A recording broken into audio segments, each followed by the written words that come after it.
Welcome back. Nisha Ajmani is with the Desert Water Agency. We're talking about the Sierra Nevada mountains and how our winter snowpack in the mountains is important even for our water needs. Nisha, thanks for joining us today.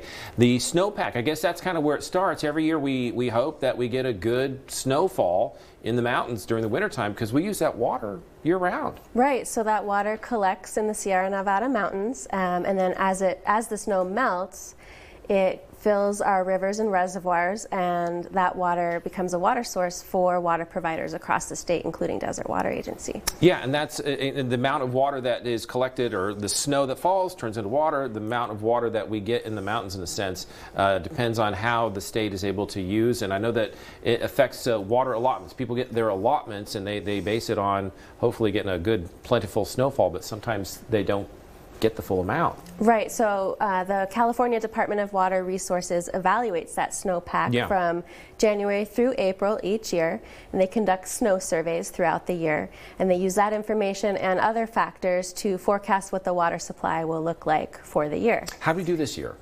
So this year, in April, our snowpack peaked at 100%, which allowed us to have a 50% allocation. So we'll be receiving 50% of our state water project water this year. That's water that we have kind of bought into this program so that we get rights to the state water, but we're not actually hooked up. We don't get water directly from the Sierra Nevadas here in the Coachella Valley. That's kind of a little secret. That's right. So we don't have a pipeline or an aqueduct. But we have rights to it. Right, to bring that water here. So what we do is we trade it bucket for bucket with Metropolitan Water District of Southern California.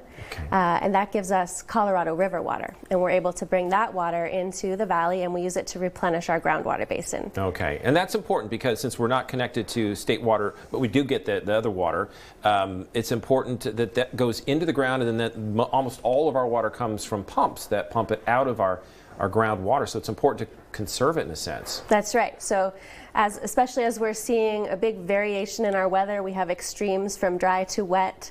And that means that even when we might have 100% allocation, we might not be able to receive all of that water as we're planning for the future.